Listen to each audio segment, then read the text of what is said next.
So our next session is on bots and AI in the arts. Patrons want their questions answered fast, no matter where they are on the web. They don't want to dig through your website or an FAQ page, and they want the ability to purchase online as quickly as possible, which will definitely be a theme throughout these 2 days. So we're going to talk about chatbots powered by artificial intelligence, and in this session, I'm really excited to have Micah Hollingworth, who is the co-founder and CEO of Broadway AI. And then Micah will turn it over to Ellie Osanek, who's the Director of Digital Marketing and Advertising at the Rock and Roll Hall of Fame, who will walk us through her efforts in chat and automation. And then they will both come back for a shared Q&A. So please join me in first welcoming Micah.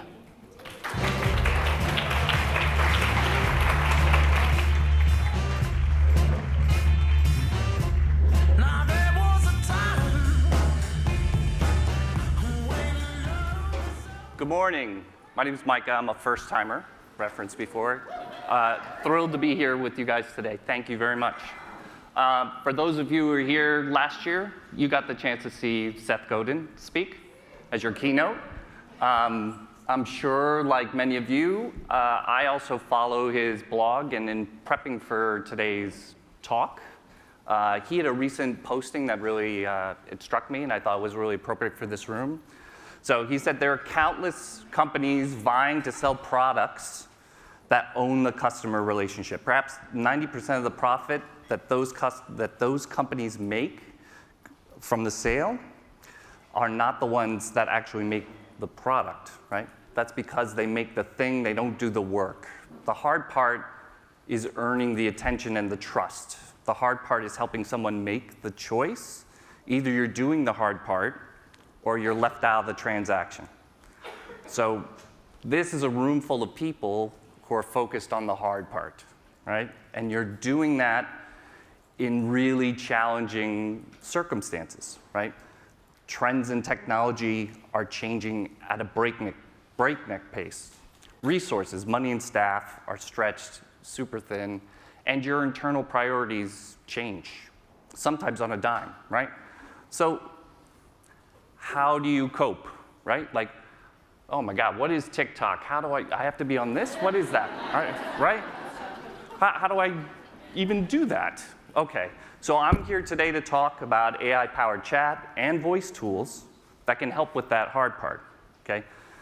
The key to starting, because it can feel overwhelming, is prepping and being AI ready. Okay, what is that and how do I even start doing that? Before we do that, let's embarrass me a little bit. So here I am. That's like 11 or 12, right? But I share this because this was kind of the first entrepreneurial moment for me. It was a marker. So I grew up in rural western Massachusetts. Yeah, right? And if I wanted to go to the movies or those new pair of sneakers or a backpack for school, I had to figure out how to make that money. So being in rural Massachusetts, we had the vegetable garden in the back. I was like, hey, Mom, what do you think? And we put together our first kind of business model, right? Which was Micah's growing business. I had the apron, right? And I would go down to the Saturday farmer's market, and I would sell to all those little old ladies, and I would sell hard. And it worked, right? So I figured out the hard part of that, building that business and doing that transaction. So that's where the entrepreneur comes from. But I'm in a room full of theater people too, right? Oh boy. So there you go. Riff, West Side Story, senior year of high school, right? Whew. That is so rough. It looks like I'm wearing eyeliner. So tough. But I fell in love with theater and became very passionate about it, right? So through college and through my professional life over the last 25 years, I've been involved in almost every aspect of commercial theater. So I bounced around in a lot of different opportunities, and without realizing it, was getting a really wide range, a generalist kind of exposure to the business as a whole. If you think about theater and tech startups, they're actually not that dissimilar, right? Each show is its own little business. You pull together you come up with your concept, you pull together your team, you find your investors, you bring it to market. Unfortunately, the success rate is also about the same, right? Very, very challenging environment. So what made me make the jump from the theater world to now, clearly in what I'm wearing today, the tech world, right? From the tech persona. So all of us in this room are working to create moments like this, right? You're sharing your passion, you're making a powerful connection with your fans, and then hopefully making them lifelong members of your arts organizations, right? But these fans are trying to find the information now in as quick and as simple a process as possible, right? It's harder than it used to be. They're looking for where they can purchase tickets. They're looking for information for pre and post show. They're impatient. They expect it to be served up to them immediately and efficiently. So while knowledgeable, Google doesn't have this at the moment, right? From a standpoint to be able to respond and provide that information to the consumer. So maybe then you get the search results, and maybe your organization's actually the top one listed. Maybe a competitor is listed. Maybe a ticket broker or someone else is listed. And they click off, and now they're gone, right? So how do we address this? And I would say that chat and voice are two powerful tools that can help you with this.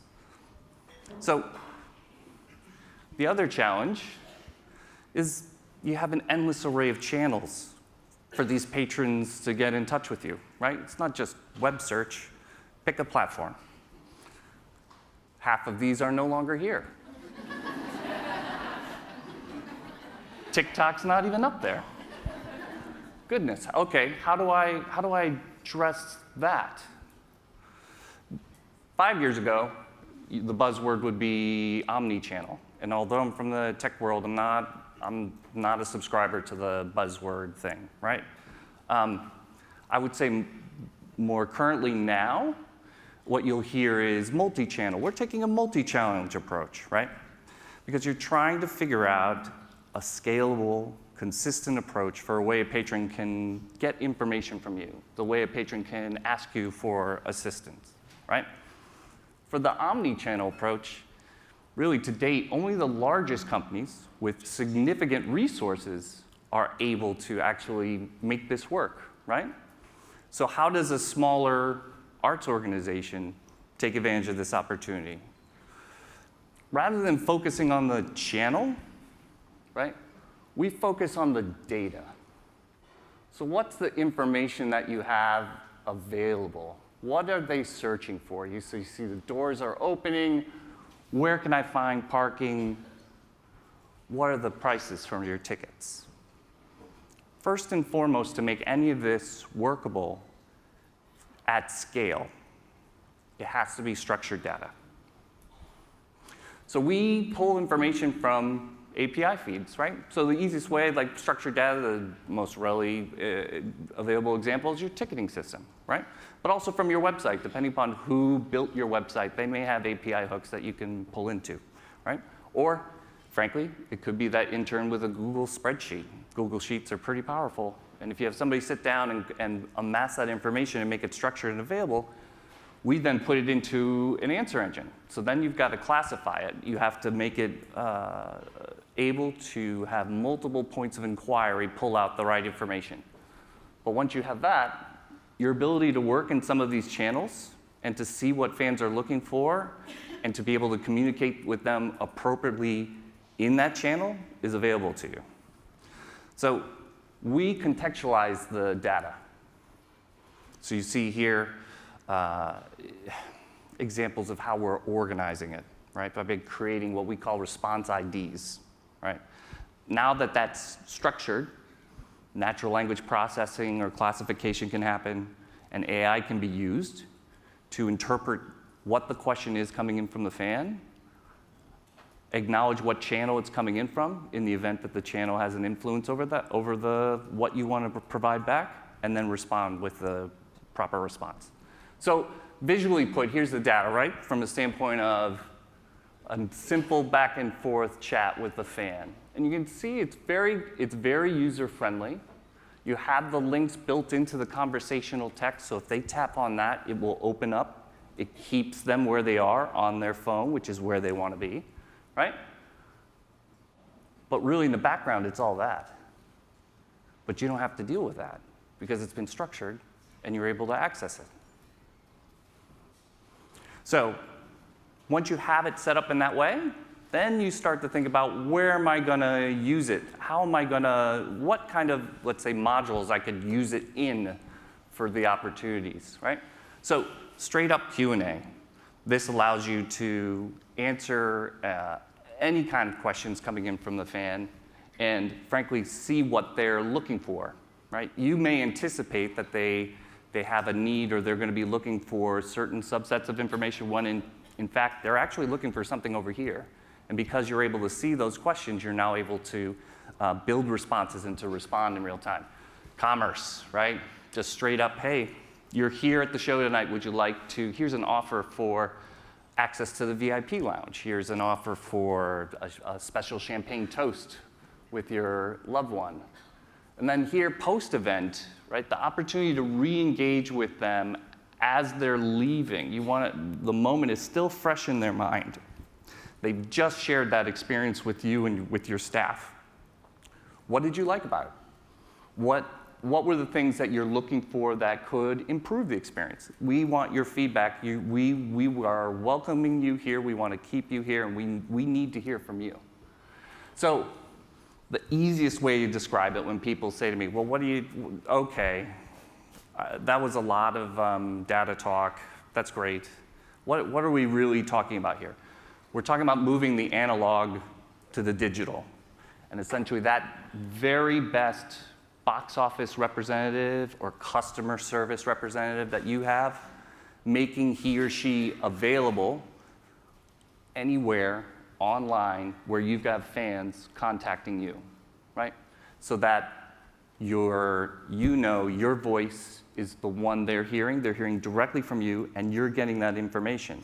And most importantly, I would suggest, is that you're getting all the data involved. Because those conversations are happening at your box office every day now, right?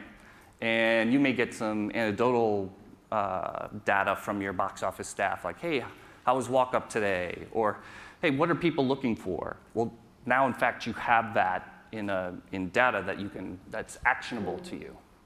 So here's an example for one of our commercial theater partners, Moulin Rouge, right?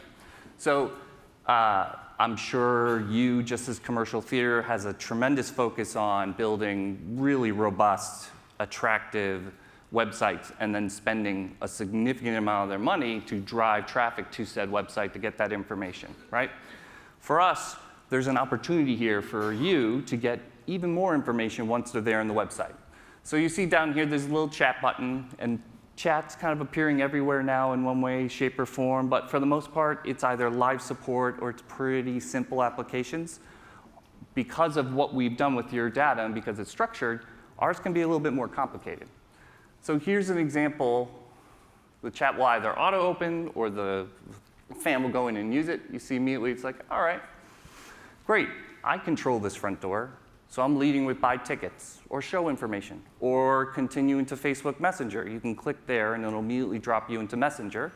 And for those folks that are big on Facebook marketing, you know what the power is of dropping into Messenger in terms of that one-to-one immediate connection with the fan, all of that data. That's all yours because they've clicked onto your Messenger and they're now engaged with you.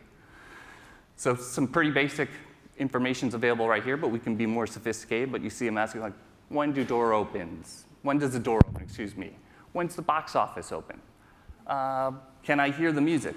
I really like what the show has done here. You go through and click.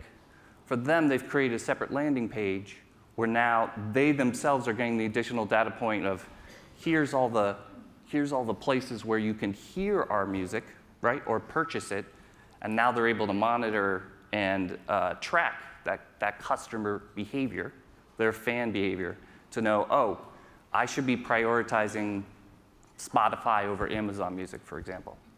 So here's a ticket search. It always starts with, just as you're at the window, right? Are you looking by date or are you looking by price? But you can also be by event, and we have a way to do that as well. Number of tickets.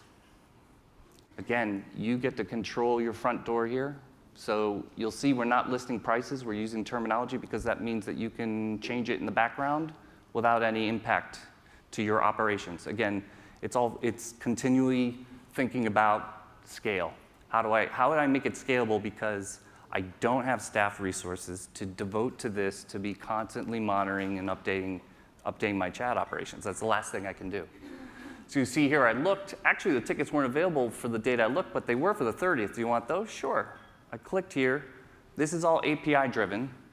So it's dipping straight into the ticketing system's availability. It's reserving seats. It shows me the locations. OK. So you'd be surprised in that the feedback that we often got in the early days was, oh, well, people under 30 will do that. Nobody else is going to do that. Or, actually, you might be able to move really inexpensive tickets, but you're not going to move top price. It hasn't proven out. What's proven out is it's your website. You're spending the SEO. Whoever the demographic is that's coming to your site is a subset of that is connecting with the chat, and it's a slice right across the demographics. I mean, I rarely talk to my mother on the phone anymore. All she does is text me, right? So you see here, we don't link out.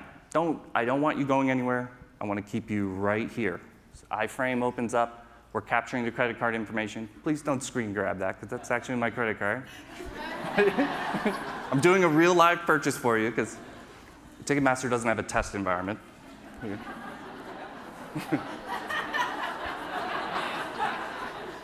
American Express has a lot of questions for me about the buying and refunding that's been going on. So you see that I've entered my information.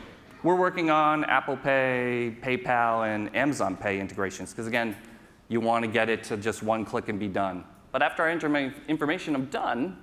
And with this ticketing system, I provide a button immediately, say, hey, you want to claim your tickets? Boom, you're there. Right?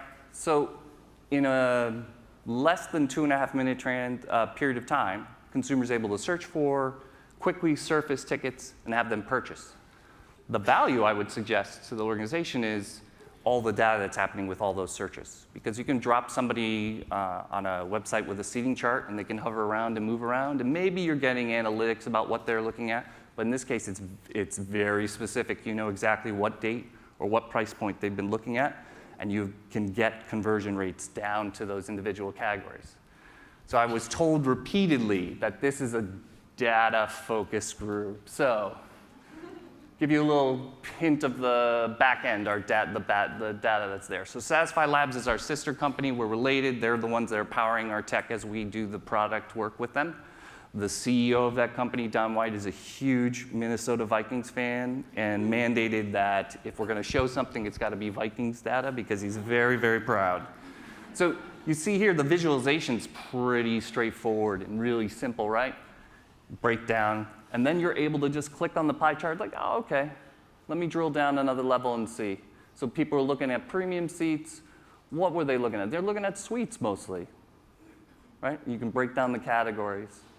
For the sports clients we have, the real bell and whistle for them is the food and beverage, right? They want to know what brands, what interest is there, what are my holes from a F&B standpoint, how can I fill? But for you all, if you found that a particular type of champagne or a typical, another brand of, say, hard alcohol was a significant portion of your audience, or there's a sponsorship opportunity there, is what I'm trying to fumble out and say. In terms of there's an opportunity for you to expand that relationship with that brand, deepening the relationship with your fan, but then also hopefully helping your bottom line as well. So I did say voice. So this is my 12-year-old Dylan. And I chose him over my daughter, Finn, because he's not going to perform for you, right? He was so annoyed doing this whole thing. God bless him. But chat is here now. And I've shown you that we can structure the data and make it much more dynamic and much more powerful for you. But really, that's going to leapfrog to voice in what's going to feel like 30 seconds, right? All of the major players, Apple, Google, Facebook, voice is where it's all heading, and it's going to happen faster than any of us are prepared for, I think. You can imagine taking the reporting I just showed you there, converting it it's a pretty straightforward process once it's structured in that way, so that your executive director comes into the office, sits down and says, Alexa, tell me what were my ticket sales last night? What was my per cap at the bar, right? And that's something that will be very, very sticky in your office setting and will become something that you're going to want to figure out. So here is our first Alexa skill. It's actually live in the store now if you want to mess around with it and break it. It's for Phantom of the Opera on Broadway. It is integrated with Telecharge, so it does do end-to-end search and purchase. Hey, Echo. Open the Phantom of the Opera Broadway. Yeah. For example, when is the box office open? Where is the theater located? Already lost How can I them. exchange my tickets or get a refund? Tickets. We've edited the video a little bit just How for many purposes tickets of do you time. want? One. Please say a number between See? 1 to 6. Gotta wait. 1. What is your budget level? You can say best available or best value. Best available. When would you like to see the show? You can say today, tomorrow, next week, or a date, such as January 1st. Or you can simply say next available date. October 24th. I found tickets from Telecharge for Thursday, October 24th, 2019. Please say 2 p.m. or 8 p.m. to choose the desired time. You can also say change date to search another date, or say search again to start a new search. 8 p.m.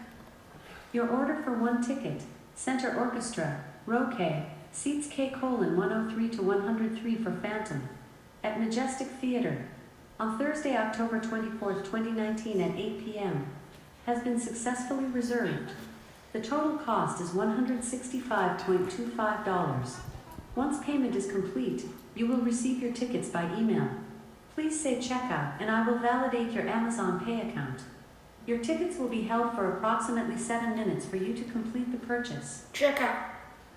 $165.25 will be paid using Amazon Pay. Order for one ticket, Center Orchestra, row K, So, seats K:103 to 103 he's not going to go to for Phantom tonight. at Majestic Theater But on Thursday, October 24th, super easy, 2019 right? at 8 p.m. Now, is complete. the editing for me is a cue, right? That's a tell in terms of, okay, the experience still needs to go faster. It still needs to be slick, or it needs to move quicker, right? That comes after this, because this is your data source. Now when users start engaging with this, you're seeing what their intents are. You're seeing where the holes are in terms of where our AI or the natural language stuff may fall down, or where the data needs to be filled in. We call it a no-match category. We're like, we weren't anticipating that we need to know who was playing the Phantom the night they were coming, but we need to have that information in there. And now it's scalable.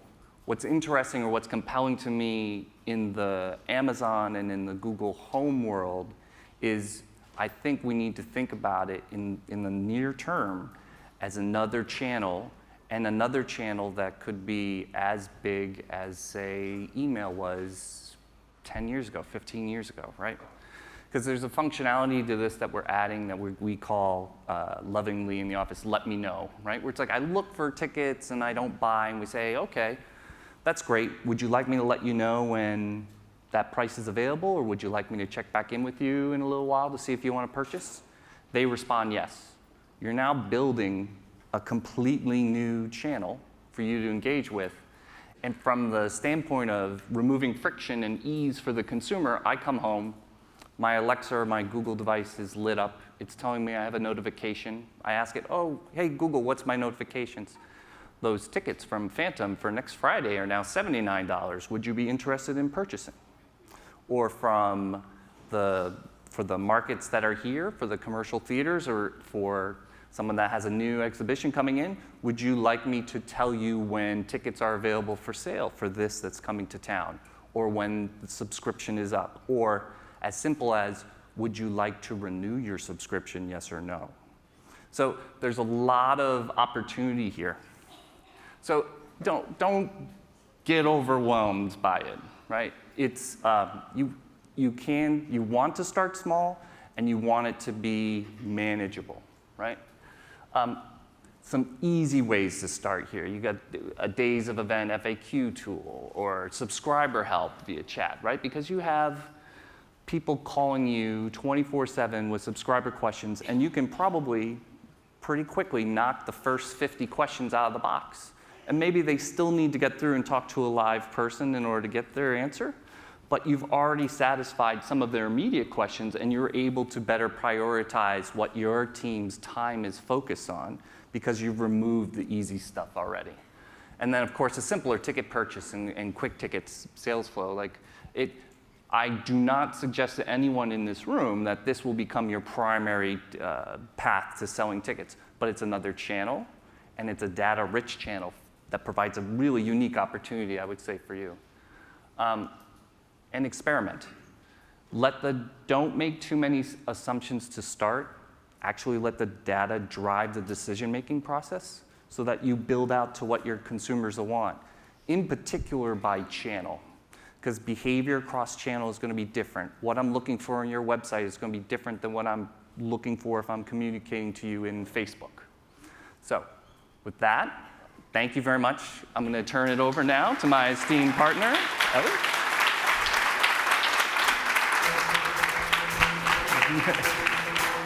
Knock him dead. Just like the wild wind does, sings a song, sounds like she's singing. All right, everyone. Hi, I'm Ellie. I'm from the Rock and Roll Hall of Fame in Cleveland, Ohio. Yeah, Cleveland fans, great place.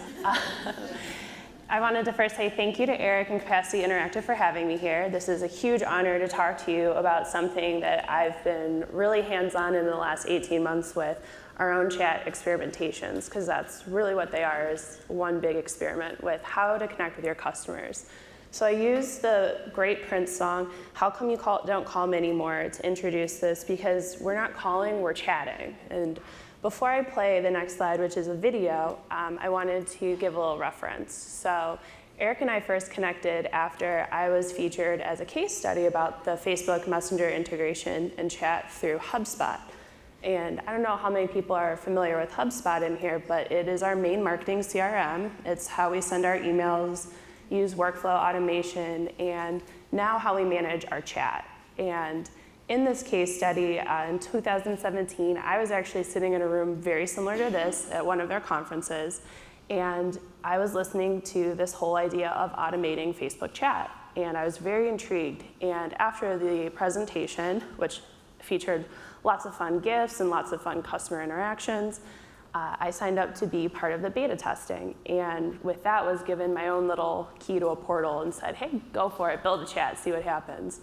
And I wanted to reference this because this video shows where we were at the time and kind of how we were hoping chat was going to help our organization and connect us to the fans who are reaching out to us.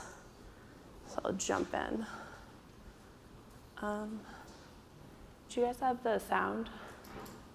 We have a lot of fan interaction. I knew that Facebook Messenger would be a very busy channel for us. I really believe in one-to-one engagement. Automation does things to prioritize your workflow, but with chat in particular, people are really looking for that answer to their question or that direct interaction at the moment that they're reaching out. You have to be able to deliver the information and respond. Otherwise, it's just setting someone up to be disappointed, and that's absolutely what we want to avoid with any pre-visitor experience. We were prioritizing conversations and able to balance automation and a real person interaction and conversation.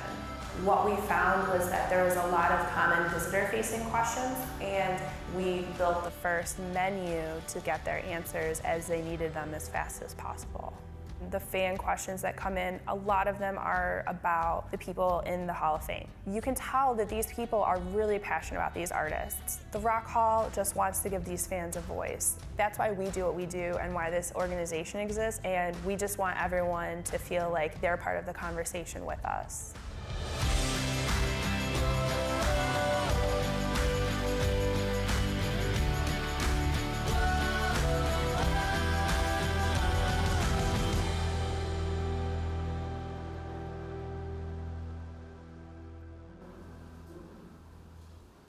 All right, so if you're interested, I know, so dorky.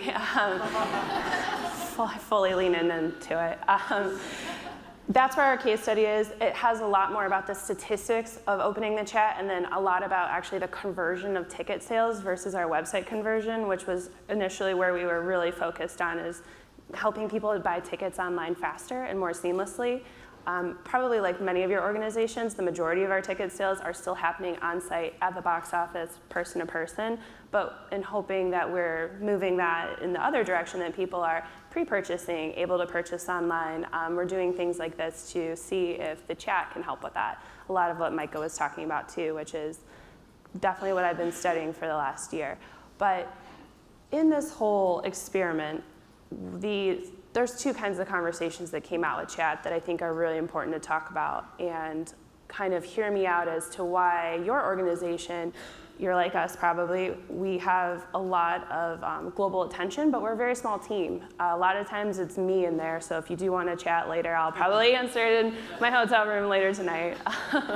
Send you an emoji, something cool like that.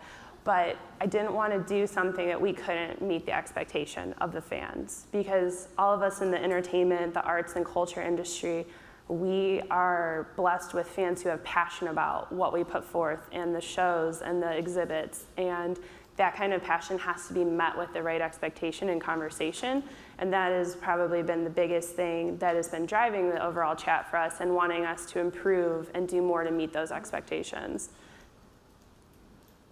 Okay, so a little bit about me. I will also share embarrassing photos of myself, so Micah's not alone. Okay, I am not a musician, but I am a huge music fan, lifelong music fan. Here I am at Warped Tour. If anyone wants to Warped Tour, it's the best time in the world. Yes, I miss it, bring it back. A quick story about this one. That's Travis Barker. He was the notable drummer of Blink-182.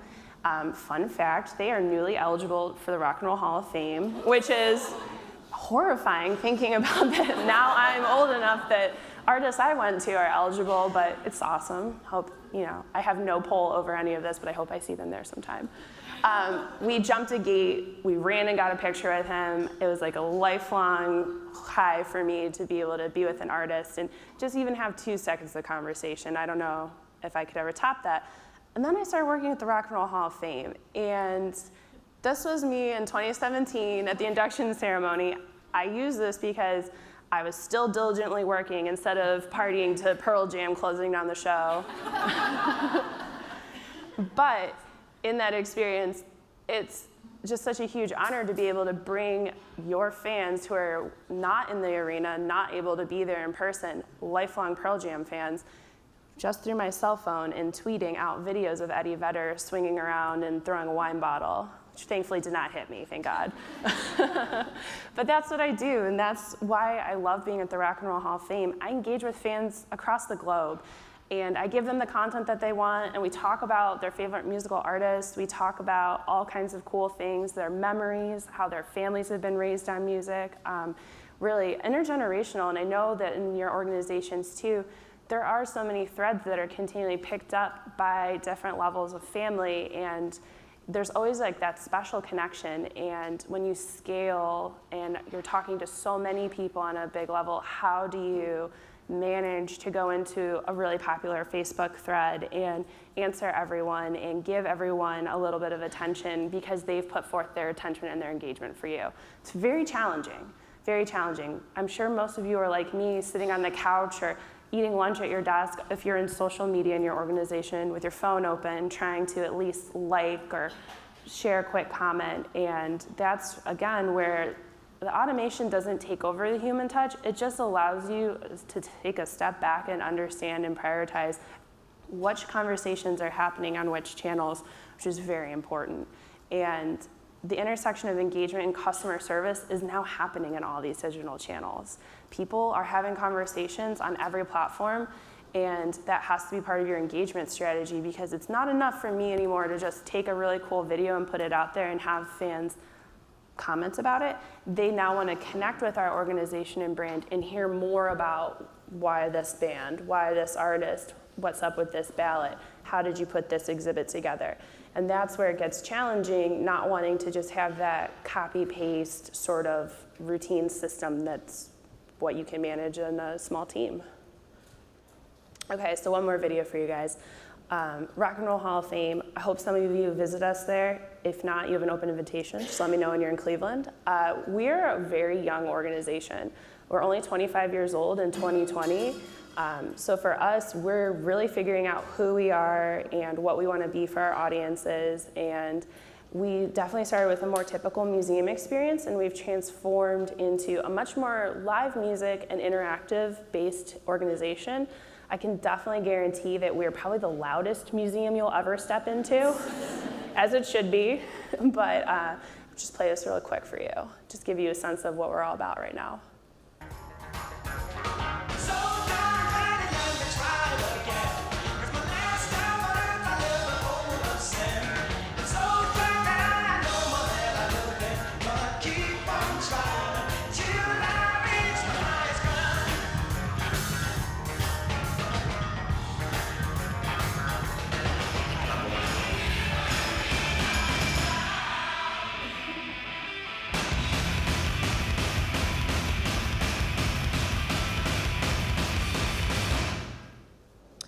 Yes, long live rock. That's definitely what we live by. But so as we make the on-site experience more tangible, more dynamic, light, sound, show, how do we do that with the digital side? Because I definitely don't have the same suite of tools in my arsenal as what the on-site experience is supposed to be like. And I'm sure with any production that you guys have, getting fans to experience that is what we're all trying to do. But how do you amp up the beginning to get them more effectively to choose to see your show, come to your exhibit, be a part of your community? Because in essence, we're all competing for people's free time and entertainment dollars, and we know that they want these experiences, but how do we stand out and manage expectations and get customers to really buy in with us? All right, so before we dive into chat, I wanted to ask a quick question of everyone in the room. Please raise your hand if you personally use an app other than iMessage or a text message to communicate. Yes. Okay, keep your hands up. 1 second. How many of you are just chatting with friends and family? Okay, keep your hand up if you use this to chat with a brand. Okay. So chat is everywhere. Conversations are happening everywhere. People are connecting because the lines between inbound and outbound marketing are blurring on these digital channels. It used to be that everything was external. So on Facebook, you had to post, you had to add to the timeline, you tweet, you put a video up on YouTube, you put up your Instagram story. But now, each one of these platforms, as we all know, has a message side of it. So not only is it in your personal life where you can connect with friends and kind of share maybe insider information, things you don't want to see publicly, but it's also a place for your brand's social media that your customers have one more place to just connect with you. And it does make sense, because if they are consuming your content and you're driving them to engage with the different pieces on your page, if they sparks a reaction or makes them want to have a conversation with you, what better way than to just send a message in the exact same platform at that time? It's a frictionless model, and that's why it's really smart that social media platforms are all moving in this direction. So it doesn't really matter where the conversation's happening anymore. You just want to make sure your organization is ready to answer, has the information, and is basically ready to keep up with the growing number of people who are using these apps for chat. Live chat software, according to the G2 report, has a 73% satisfaction rate as a way for customers to interact with a business. So generally, people like to use chat, which is my takeaway from that. So if you are thinking maybe we should try Facebook Messenger for our organization, we should try opening up these chat channels, how do we manage the inflow, the potential inflow?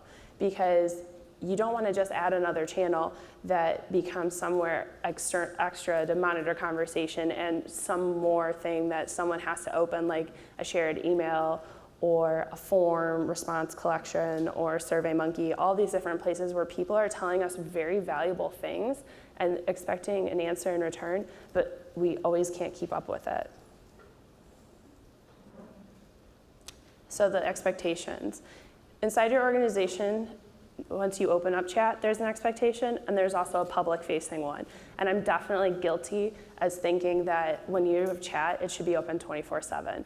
And I know that's really daunting, but for organizations like ours, there's still room to manage with the automation or manage with service hours, the expectation of always being on, always being available, and also balancing your work and your life, because it shouldn't overtake that.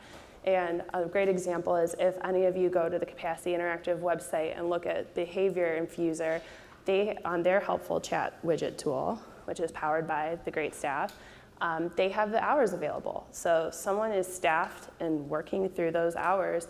So if I am just browsing at 11 p.m. at night, I already have the expectation met that I'm not going to be able to talk to a real person, but I can see the hours as if anyone's job when you're going to be in office next. For us, because we had the ability to use this beta chatbot, we said, let's just turn it on all the time. Just based on our overall Facebook user behavior anyway, people are commenting and doing things at all hours of the night. So for us, it didn't make sense to just turn it off initially. We just kind of wanted to see how much interaction we could really expect and then let the data kind of tell us what was happening and what people were asking about. So the way that I'll show you further down, the way that we structure it is that our chat is very based on intake. And as many quick links as I can get you to, as many different places where you can complete your action if you're trying to buy a ticket, if you're trying to get information about an inductee or an exhibit. And then what's left, the reserve, is things that we'll get back to you and we'll get you that special detailed information. Okay, so here are two examples of what chat looks like on the fan side. So the first one I'm playing you on the iPad is if you were to message us on Facebook today, you get a cool Prince GIF, because I feel like that just sets the tone. But it's going a little fast, but as you can see, every bubble that I have programmed in there, it has a link to our website. Again, because of the limitations and just knowing that we're gonna go through high volume periods, I would rather leave you with a resource link than just give you the flat information and not have you click through and search for that inductee or look for the date that you want to come visit us on the ticketing page. And the second one, very similarly set up, is a website chat actually from HubSpot. And you can see that they've got 3 main menus. You make a selection.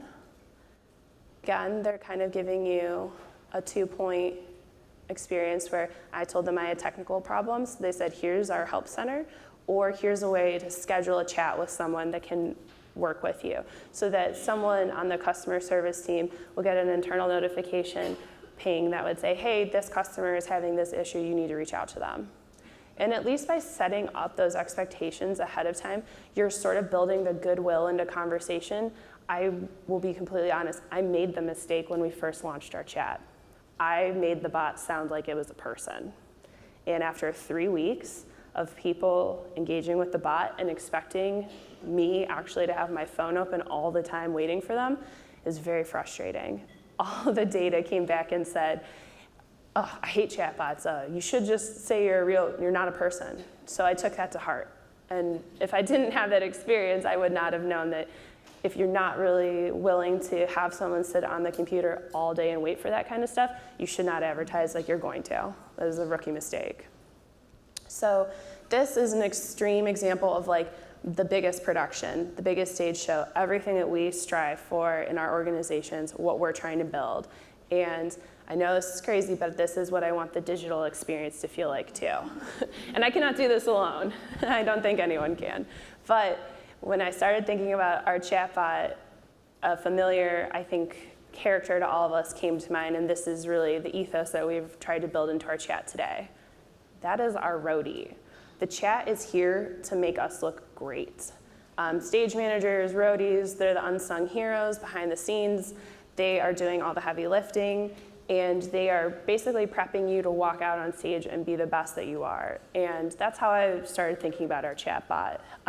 It is definitely the one who can take the load off, and you can program it to speak in your organization's voice, be an extension of who you guys are and the messages that you put forth. And they power the question and answer style cadence that you believe is most impactful for customers getting the information they need and taking one step closer to convert or interact with you. And for me, I'm definitely a marketer. I love the digital, but I have no coding experience. So there's a bunch of different tools out there. You can search and find them. I use HubSpot, again, because it's just part of the platform that we have, but they make it really simple. There's drag and drop. There's kind of create your own branching and logic workflow, which I'm going to show you in a second. And it is definitely more of the accessible features for people who are not used to coding to get your feet wet and get started with it. And again, it's a solution that's going to bring your fans the answers they need, while you can also remain offline. Okay, so under the hood, this is what it looks like in my HubSpot portal. We're in our Facebook chat, and this is basically what we've created from scratch. All the different chat tools that you can use to build your own, they ask you to basically create the menu, create the responses, and I have not been super brave enough to dive into this, but you do have the ability to match keywords put into the chat to different experiences. I'm just worried that it'll go off the rails for me, but I think in other use cases, it could be super valuable. So you see, I clearly state when you open a chat, you are in the chat, because sometimes people still think they're just leaving a public Facebook post or something like that. The welcome cadence that we've created, we are able to greet someone by their first name, so use a little personalization. Thanks for coming. We hope that you're interested in visiting the museum. We're really branching into two kinds of visitor outreach. One is, I want to come to the museum and I have a question that I need answered so I can effectively make my choices and have a trip, which is great. The other one, which I'll talk about in a little more detail, is about who are the artists in your Hall of Fame, why are they there, and all the stuff that comes out of that conversation. Much harder to put into a chat. So you can see buy tickets, what's on display, check hours, exhibit guide, visit assistance, like very basic things that people on site are always going to talk about. I came in and now I just want to know about visiting the Rock Hall. We're ready to rock out. Here are hours. Buy tickets. That's a short link right to our ticketing experience online. Exhibit guide. Hey, by the way, 5th and 6th floors are closed until May. We have a new special exhibit coming. Trying to circumvent all of the missed user opportunities where they're like, I didn't know that, I might have changed my mind or my experience. And then this is what's going into the Hall of Fame cadence. And it's funny, I'll just say that Micah and I are talking together today because prior to this conversation and after 18 months of working on this, this is the side that the Rock and Roll Hall of Fame needs to scale. Like, we need help in this because it's a very personal, passionate conversation with fans. So I actually am talking to Satisfy Labs because to build out this experience on your own with the basic tools and to constantly update that information, I cannot do it. But the great thing is that we have 18 months worth of data and interaction to justify something like that. It's not just going to the organization and saying, I need the high-powered tool because I think it'll be useful. I get to say, I need the high-powered tool because I know it's going to be useful because I talk to people all the time about artists. Saturday nights, Sunday mornings, 2 a.m., people are nonstop, which I love. How could I not love that? But in this case, what we have right now for you is fun links, a little bit about the museum experience, the ballot experience, and trying to at least give the basic information about the Hall of Fame. these are our stats. This is how we're doing. You can see that since we started, this says we have 6,300 open chats. Add like another 400 since our last nominee ballot was announced last week. It's one of those periods where we just spike. And for that high of a ratio of completion, that means that we're in there talking. So again, there's nothing like just having the experience and having gone through this to be able to go to the senior team and say, this is definitely a key place where people want to talk to us, and we're doing our best to manage the conversations, but how do we do better? Because some of these people in here, they had to wait a while for my response. Or I had to ask different teammates, and I take screenshots sometimes to send to different departments and say, hey, membership team, looks like this member has a question about the pre-sale. Can someone call them? Can someone help? And that communication has proven really valuable for us in getting a faster customer assistance, but definitely want to grow on that. Okay, it's your turn. Let it fly. Throw that guitar up. It doesn't matter where it lands. Prince can do whatever he wants. If I had to impart any wisdom, just get started. Get with your team, get with your box office, get with your staff, anyone, ushers, anyone who deals with your customers, and say, what are the 5 things we're hearing about? What are the 5 most commonly answered questions that my visitor, my fan has to ask before they get to their experience? And use that anecdotal data, use that personal interaction, and start to build the framework out. Because the greatest thing about a tool like that or any of the other chat tools is you can change it. It's not set in stone. So if everyone all of a sudden wanted to know about our holiday schedule, which I probably will put up starting in November, we'll get 45 messages saying, are you open on Thanksgiving and Christmas Eve? And I want people to just know that information immediately back to them. And that's the kind of valuable stuff that people who are in front of customers all day can share with you and remind you of. Because once you've worked in a place, I think all of us have a little bit of guilt of forgetting what that initial customer experience is like. And that really brings me to the end. Thank you guys.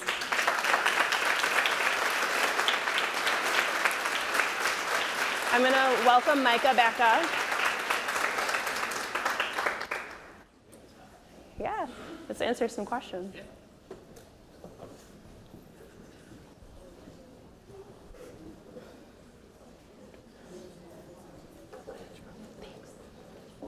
So funny, just the pass off. Hi guys, sorry, I'm behind the column. I'm going over to scale. Cool. Hi, thank you very much for the information, and I'll probably be emojiing you tonight because that's what Please I got to do. I apologize if I go to the happy hour or anything like that. Exactly. So hi, my name's Julie with Ballet Austin, and I spend a lot of time responding both to comments and to messages as well. Curious if the technology that you guys are working with or what's being developed can also deal with an issue about we have a very diverse audience, and they want to speak in languages other than English. So how do you respond to that? How do you tackle that? So I'll start by saying that I don't have the capability in my current chat tool to do that, to have the translation, but kicking it over to Micah, again, one of the greatest things that I found about what they're able to do is you can program languages, because that is a priority for us too, to make it language selection. Yep, we could do the majority of languages out there. We tend to shy away from Asian characters because it's a little bit trickier, but German, Portuguese, French, Spanish, you name it. Yep, and it's a fairly quick process for us.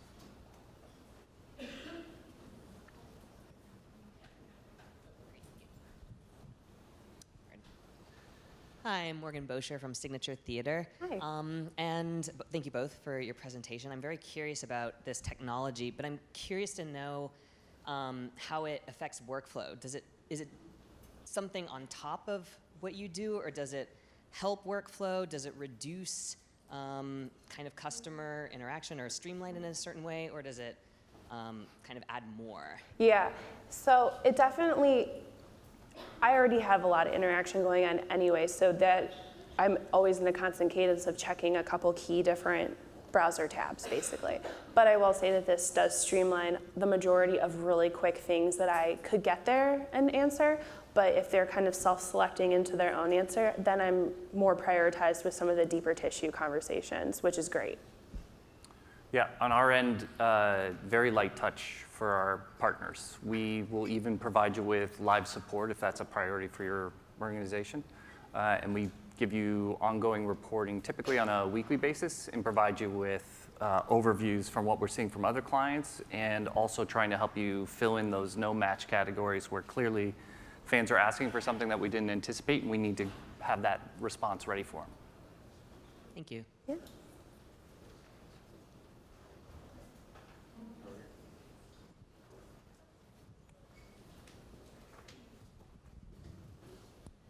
Hi there, I'm Tara from the LA Phil.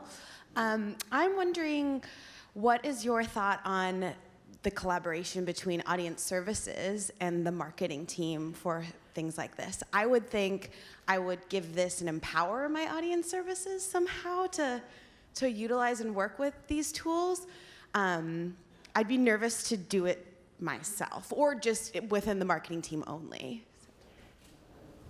So I would love that as well. I will just say from the Rock Hall side, we all have sort of absorbed different communication channels as like a historic function of where someone previously had the info email and then it just stays departmentally. So these kinds of integrations for us have started new conversations between these cross-functional teams, and it's great because, you know, curatorial used to only respond to our info emails because if people are asking about exhibits, but now since it's changed so much to the visitor-facing side of things, we've gotten box office, we've gotten those visitor service representatives in there, and then I've pulled that knowledge into how we do this chat too, because we want the message to be the same no matter who is kind of operating the channel. Yeah, that's right. Yeah. For us, we prefer one point of contact from the organization, just so that communication is clear.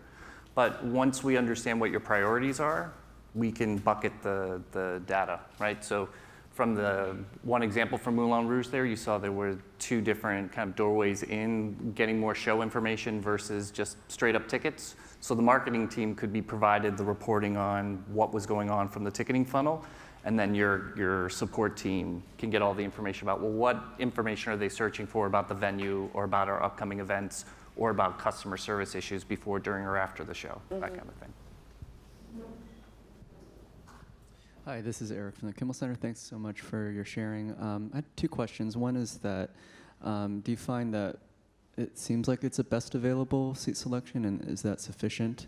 And secondly, can you give some indication on, intuitively it seems like a great experience, but how do you see that play out? Do you see incremental growth? Do you see higher conversion rates? What's the the payoff for the effort? Sure. So first, for our clients, we see when auto open is part of the process, we're seeing rates anywhere on the low end from 40% to as high as 80% engagement.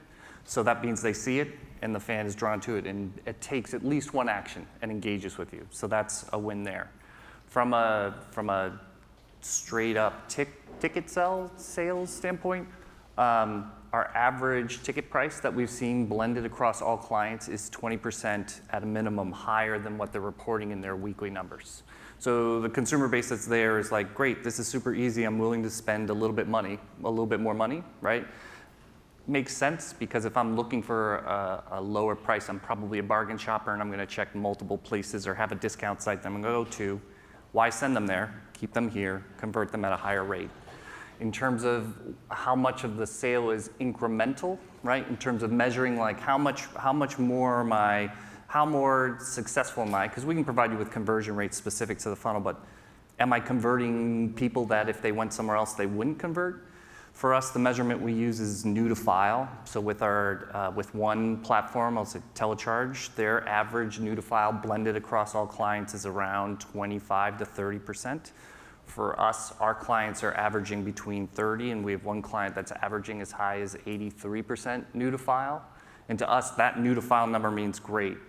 Maybe they would have bought your ticket for that show, but they likely were gonna buy it off your primary. they're going to buy it somewhere else. So they're either completely new or they were going to go to StubHub or wherever else.